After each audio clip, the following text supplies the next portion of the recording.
Thank you to my members for making this video possible. You guys are the best. Mwah!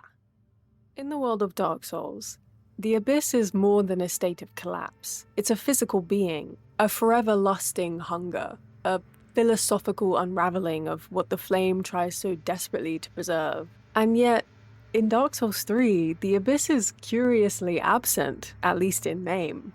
Manus, the very beginning of it all, Nashandra, Calamite. These are figures from previous entries that are all perfectly and intimately connected with that all-consuming power. But in Dark Souls 3, the language shifts. The literal word abyss fades, just as the fire does. The fire fades. However, in its place rises something else. Something colder, more ambitious. A painting of evil. Something that aspires to dethrone even the Abyss. That something is Pontiff Sulyvahn. Pontiff Sulyvahn is not labeled as an abyssal entity within Dark Souls 3. He isn't a fragment of Manus' soul, doesn't dwell in a chasm or cave, nor is he shrouded in the telltale blue, purplish fog. He doesn't even know anything of Ulasil, and yet Sulyvahn is the Abyss in everything but name. The Abyss has always symbolized humanity in its rawest form, unchecked or corrected by any other force. It begins as a literal darkness, but it grows. Greed, ambition, despair, hunger for power, and thirst for light. Grasping at anything it can, no matter how important or unimportant. It doesn't discriminate. It's not evil for evil's sake. It's evil born from human emotion. Amplified, distorted, and uncontained. It never became, it just always was. Manus was riddled with dark from the very second of his birth. He was disturbed, shattered, and later on, awakened. The Abyss didn't simply come from him, it was him. Sulyvahn's background, funnily enough, follows a parallel trajectory.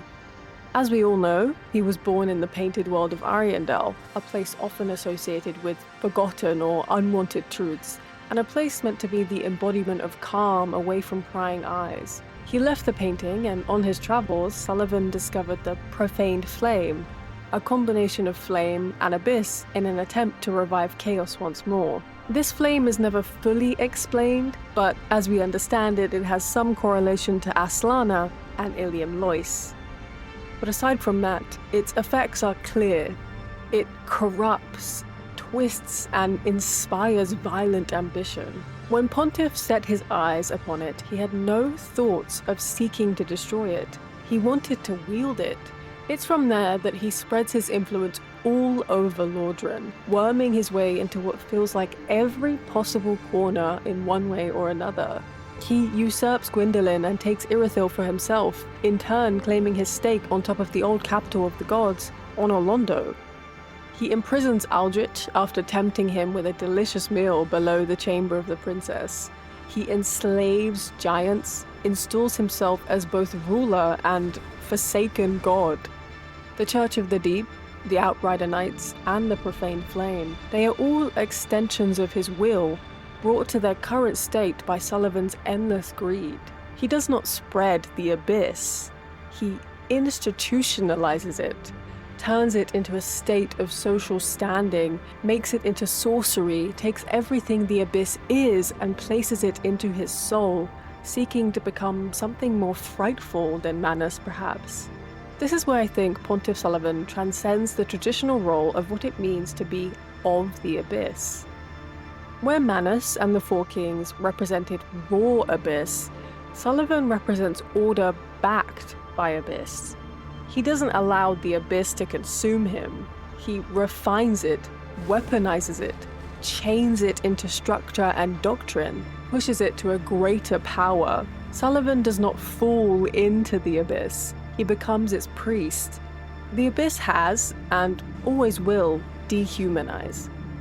Sulyvahn turns this fact into policy. His rule reduces people to husks, experiments, or most commonly, beasts. The jailers literally remove your very will to live. This isn't mindless, unparented corruption. It's deliberate control, well thought out and precisely placed. It's a form of absolute spiritual annihilation. This is how the Abyss evolves in Dark Souls 3. Not as a natural force of human emotion gone awry, but as a cold, calculating theology. Pontiff Sullivan's spread of the Abyss is as vast and destructive as he planned it to be. As we know, Sullivan's influence even touches the divine. He opposes the gods, more than anyone, I would say. But more than that, he corrupts them.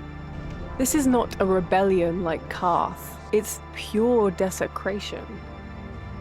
Even in his boss fight, Sullivan shows us what he has become.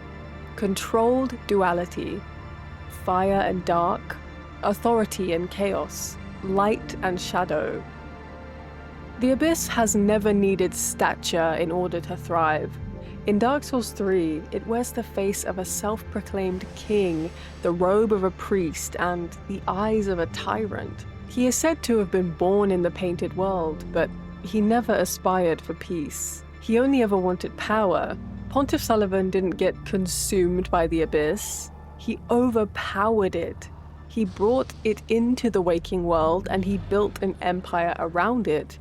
And with it, he began to change everything.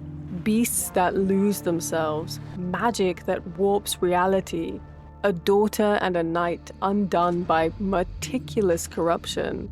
These are no longer signs of the Abyss. They are signs that Sullivan was here. He is no simple ruler, no average man of ambition. He is something closer to a lord of the Abyss perhaps. A man who rejected unity, embraced corruption, and sought to plague the world, not through the Abyss of Ulasil, but through its evolution, the profaned flame. Where Manus raged, Sullivan academized. Where the Four Kings sank, Sullivan scoffed at.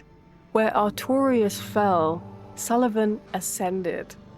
In a world teetering on the edge of eternal dark due to the flame dying out or even just the pure age of dark, Pontiff Sullivan is the forgotten path. The Abyss was dying, and perhaps it might have died if no one had ever found the profaned flame. But somewhere in a cold, dark, and beautiful place, a chasm opened. Thank you for watching this video up until this far. I'm very thankful. There are a couple things I'd like to say. Firstly, thank you so much for 7,000 subscribers. I am overjoyed, very much so overjoyed that mostly because I get to talk about whatever I want to talk about and it reaches an audience, and that is the most important thing. And I do read every comment, and I'm letting you know now that I hear you all, you're all heard. And secondly, I wanted to say that I am aware of how much I speak about the Abyss on this channel. It kind of feels like I mention the Abyss in every single one of my videos in one way or another. And I just wanted to make this, like, what's the word? I don't know, like, clarification. Just in case somebody's like, wow, she repeats her content a much, or it's very samey, her content. Which I guess, subjectively that could be true, but the reason I talk about the Abyss and I kind of study it as well, and I study it so religiously, is because unfortunately or fortunately, however you look at it, I relate very closely to the Abyss. Unironically, I see parts of myself within it, as if I'm looking at a mirror sometimes. Because of this, I've grown like very attached to the Abyss in some like weird, twisted way. I do care for it. Obviously, my name is KOZ of the Abyss, and that's not so much like a nod to Dark Souls or like an Easter egg, but it's more like where my mind is at this point in my life. However, unlike Pontiff, I am definitely not a super villain, because Pontiff is if there's a villain out there, it's going to be Pontiff. I just wanted to say very quick for clarification, I'm aware of how much I talk about the Abyss, but it is sort of me dealing with feeling abyssal, it's an outlet, let's say. I talk about the abyss so much as an outlet just so that I don't fall into the chasm of the abyss and turn into some decrepit creature like Manus, you know what I mean?